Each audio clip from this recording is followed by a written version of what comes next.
Mindful Coach podcast. Welcome to this edition of the Mindful Coach podcast. I'm your host, Brett Hill, and today I don't have a guest because I'm talking about a subject that is so important and so makes such a big difference to coaches, other professionals who are in helping roles like coaches, and not only that, in your personal life as well. I'm talking about a skill that's listed often as active listening, but I'm going way farther than that. We're talking about something I call full spectrum listening. Now, what is full spectrum listening? It means actively engaging an entire array of your senses in a very refined way to pay attention on purpose in the moment, non-judgmentally, to lift and shift John Kabat-Zinn's definition of mindfulness, or one of them, into the conversation, to your clients or your colleagues or your relationships or the groups that you're in or wherever you happen to be in conversation. This is so important. Now, the notion of listening in and of itself has, been well covered in a lot of places, so you don't need for me to go over all of that. The concepts of active listening are important, and they matter. I want to add some different dimensionality to this that's a little off the charts, and that might come as a surprise. When you're really, really listening, there's other senses that come involved besides listening, besides your ears. So let's just walk back just a second and talk technical for just a moment. And that means that, listening refers to auditory impulses that are coming to your ear. Your brain makes neurological sense out of that, translates it into a language of some kind that you then interpret to have some kind of a meaning, which causes you to understand what is being said in specific ways.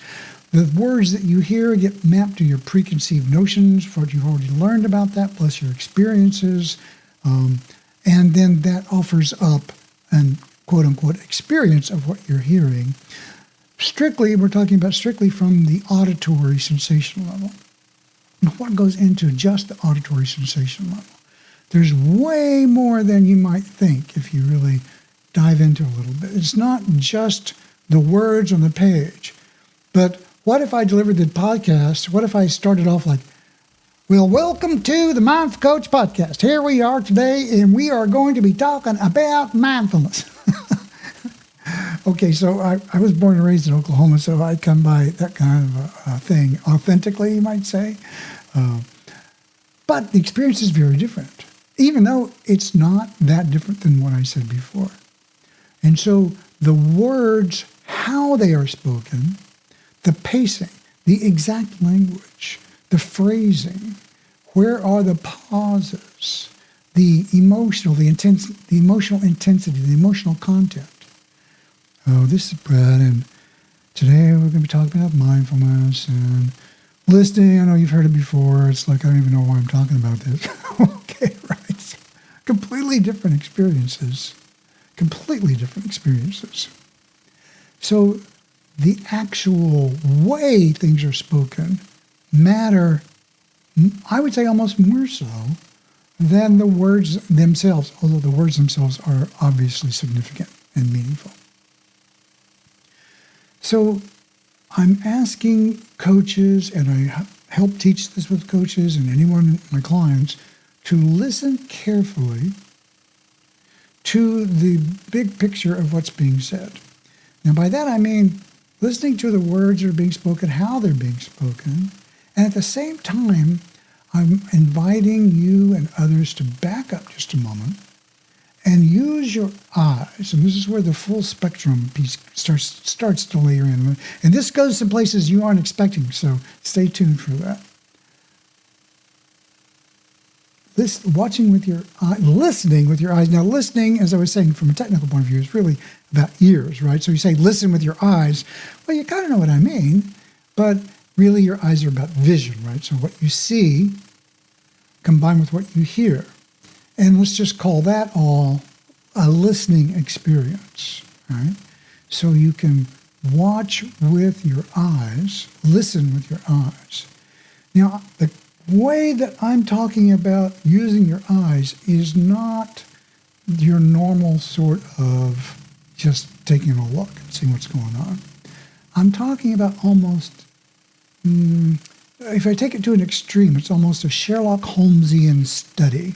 Oh, they're wearing these kinds of shoes, and that means that they're wealthy. Oh, look, they have a smudge on their shoes, and that means they've been out in the park or out in the walk, or on a walk in the dirt.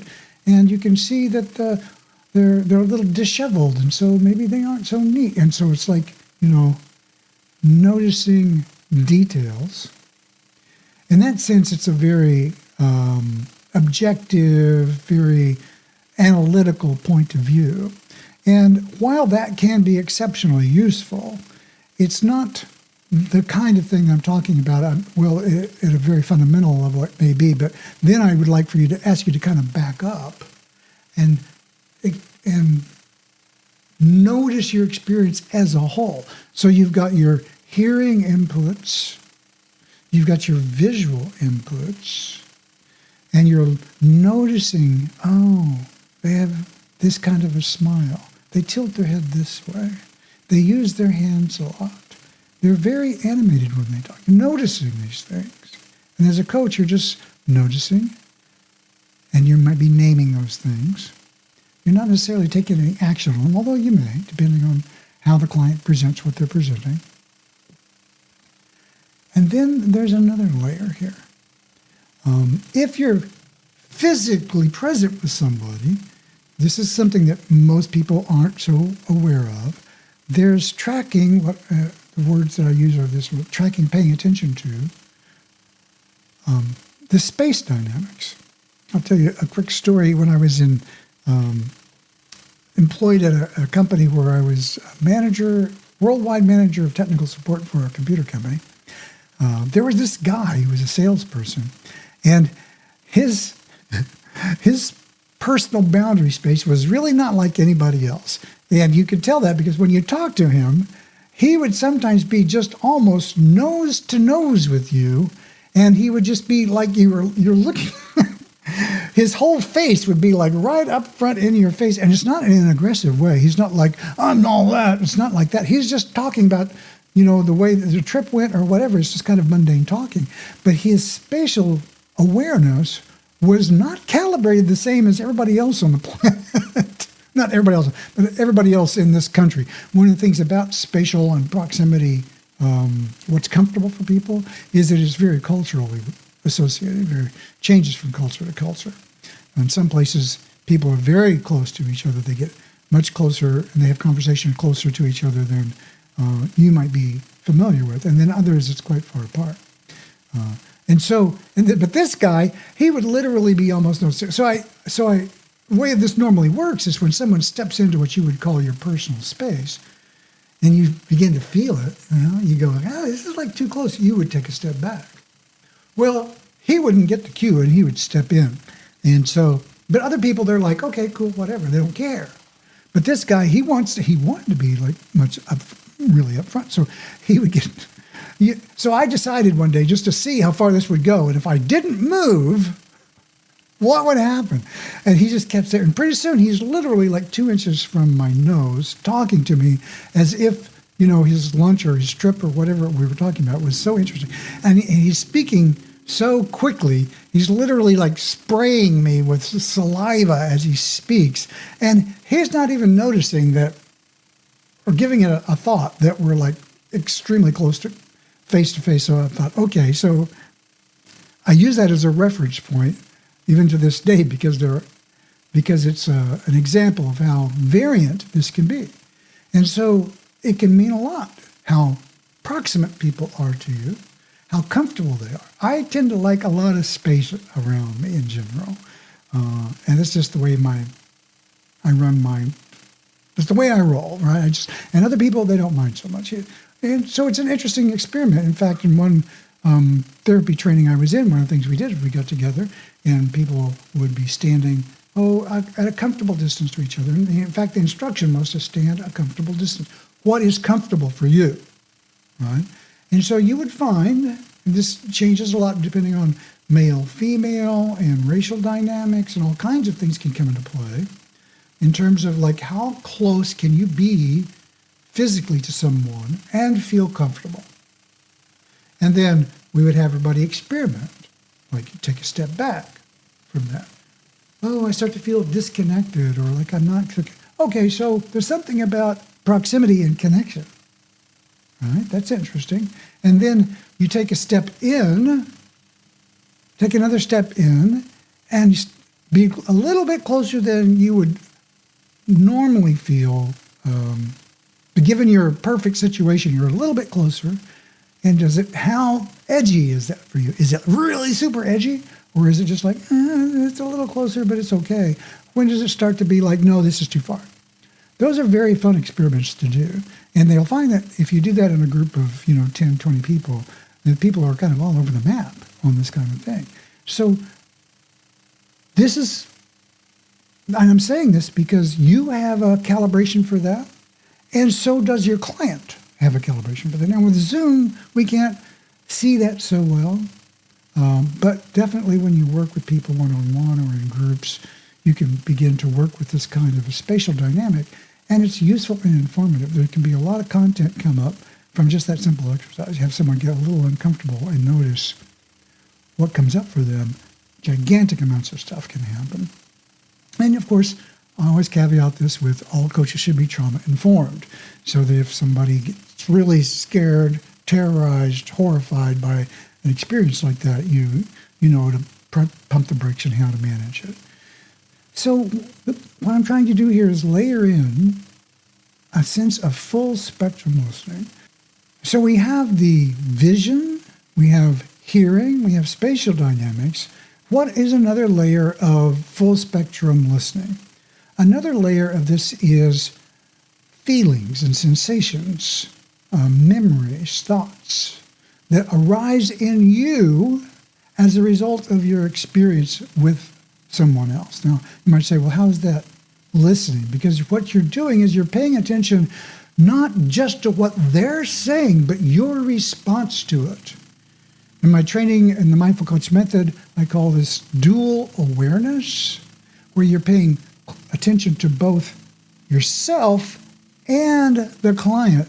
That's where you really start to be full spectrum, because it's not just about them, it's also about you.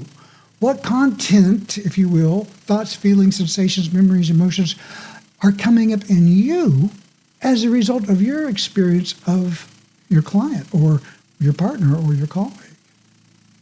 That's listening also. That's listening to sort of the bigger conversation. It's not just what they're saying. It's not just what you're saying. It's what's happening in you. What is brought into your awareness as a result of the experience of this other person, and the words that they speak, and the space that they're taking, and the way that they look. What is your experience of all of that?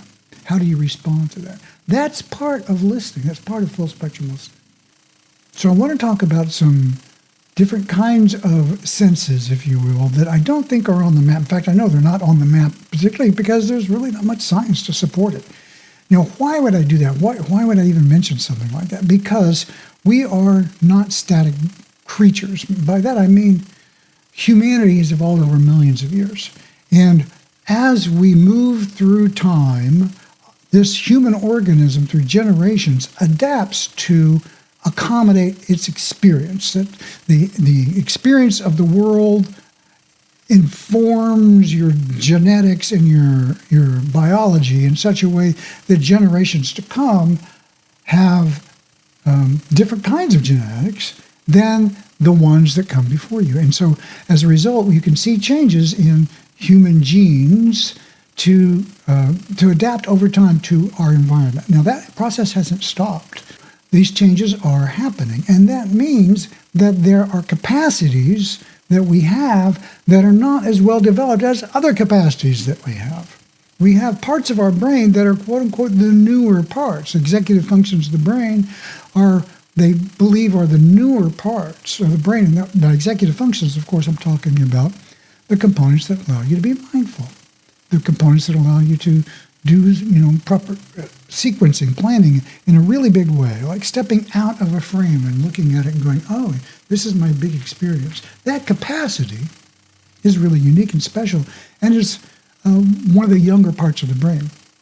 given that we have capacities that are not as fully developed as others, there are going to be some that are kind of on the fringes, on the edges. And I'm of the belief that we have senses that are not the five senses. And there's, of course, the sixth sense, which I know you've all heard of, like psychic phenomena, and that's definitely in the range. But I'm going to be a little more precise than that. I believe we have senses about groups, for example, that you may have heard the term read the room. When you walk in and you see you're in a room and it's like, what's the sense of the room? What's going on here? What's this feel like overall? And the sense is not contributed to by any one individual. It's a collection. So this is what I would call a group sense. And I spent quite a bit of time doing some training in an amazing training called Matrix Leadership by Amina Nolan, where I was trained as a facilitator. And it was so incredible because I would sit in these groups, and it turns out I have a sense for a group, what you might call the group field. And I'm not trying to be really woo-woo about this, but there is definitely something there. There's something about the way, the intelligence of the group, and you can go and read about group dynamics and group psychology, and there's a lot about this. A lot about, the intelligence of the group is like the combination of all members of the group plus something that's unique to the group itself, as if the group itself was a unique entity. I believe we have senses for those kinds of things. And using those senses, you can also bring them to bear with other people. So when I'm in a conversation with other people, there's not just the visual, the auditory, and my evoked experience from the words and the visuals, but there's another sense. I get the feeling like this. I'm not sure about this. And this opens up a whole new, well, are you inventing that? Or that could be just completely made up. And that is true. And that's why when you study this, you begin to sort out what is and isn't manufactured, just a complete invention of your imagination. How do you do that? By testing it. I do this all the time when I'm with clients. So if I hold this space where there's this other sort of sense of what's going on, this opens the door to what I would call more subtle impressions to arise, and those can feel like intuition and often curiosity. And so coach intuition is a real thing, and it's a thing that is valued. Even in the International Coaching Federation, they talk about this. Using your intuition to help you inquire, lead, facilitate someone else's process is an extremely powerful tool, asset, resource for you. How you develop that is a whole other thing because it's so fuzzy, right? How do I know I'm just making? I don't even go there because I could be just making that. And that is a wise consideration. But that doesn't mean you should write it off because you can test it. I will often say sometimes to a client, I'll say, I'm unsure, but I have a sense about something. Is it okay if I ask you about it? And I'll say something like, whatever's on my mind. And if it's a hit, great. And if it's not, that's okay too, because I'm not attached to it being right. I want to know, because if I'm right or wrong, that's information for me. So I'm very objectively trying to test whether what's occurring to me, kind of from these fuzzy senses, you might say, is for real or not. Is it in a direction of being helpful or not? Now, this can go pretty far. Because of the way I'm wired, I can receive or have information arise in my senses that can be pretty specific about people that I really have no way to know. And so this might venture off into the world of like psychic phenomenon. I'm not really that interested in what you call it.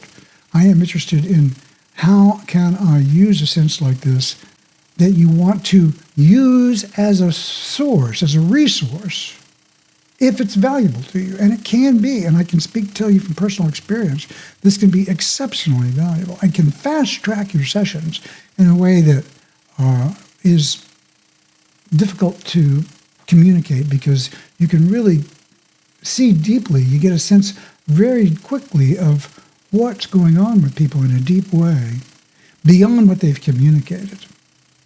Overtly communicated, you just transcribe the communication, but you get a sense of it. And then you can ask questions. Is it like this? Is this so? Is this so? Without leading, just literally asking questions about what comes up for you, and being very gentle and being very open about the direction that those are going. You want to be very careful, of course, not to overreach or to be too surprising. You want to always lead with what the client is presenting to you at the moment, and that's one of the key elements of mindful coaching, is that you're working with the client in the moment. So you don't want to say, well, I have a hunch that, you would be a good painter. That you may have that hunch, but rather than ask them a question like that, you could say something like, you could listen for what they're saying with their hands. So is creating stuff important to you? If they mention creating things, you say, so that's important to you. Yeah, it's important to me. Well, what kind of stuff is it? Well, I love to draw. Oh, well, no surprise to you. Now you have confirmation that it's important to them. And so in this way, you can learn to really listen deeply, openly, in a non-judgmental way that factors in not only what the client is saying, but the way that they present, the space that they're occupying, your own senses around them, both the obvious ones like memories, thoughts, feelings, emotions, and then also the more subtle senses. Those are all elements of what I call full spectrum listening, up in a technical term, up and down the stack, from the hardware layer, the physical layer, to the application layer, right? The application layer being, what are we doing here? And we're in a coaching session, and here are the resources and the content of this communication. All of this combines to create an exceptionally resourceful ally for you as a coach or a facilitator of other people's processes. And so I want to encourage you to bring that lens, if you will, bring that focus into your sessions more powerfully. And this involves often saying less, receiving in a big way, like a big antenna, receiving more, not so much focusing in like an eagle eye on the details, but letting that eagle eye of details up and down the stack, letting your senses receive all that, and noticing the dance of all that in your own mind, in your own system, in such a way that it can serve the client. And this is where this play of senses within you, this mechanism by which you can relate to someone else's experience and facilitate their process in a skillful way, by simply paying attention in a way that allows you to go places that other coaches can't. Because you're really, really paying attention in a way that other coaches don't. And this helps you distinguish your practice, as well as provide an exceptional value for your clients. And I have to say, it's also a really, really rich way to relate. From when I walk away from sessions, I often feel, wow, that was so powerful and connecting. And it's not like I'm wanting that, I have to have that to be okay. It's just a noticing, oh yeah, that feels really good. Very satisfying experience. And that is my wish for you, that you have a satisfying experience, that you can open up your senses in the ways that we talked about, in a way to go deeper with people, clients, relationships, companions, colleagues, bosses, peers, simply by showing up in a way where you're paying attention in a full spectrum way. And that's it for me today with the Mindful Coach podcast. If you are aligned with this kind of message and you'd like to hear more of it, then follow the podcast, leave us a review on iTunes or wherever you're watching. It really, really matters. And you can find my website at themindfulcoach.com, where you can find about all the other stuff that I'm involved in, and we can connect there as well. So you can make an appointment. I do one-on-one work as well as I teach coaches about the kinds of things that I'm just talking about right here. If that's the kind of thing of interest to you, I'd be happy to talk to you. So this is, once again, Brett Hill. Thank you. The Mindful Coach Podcast is a service of the Mindful Coach Association.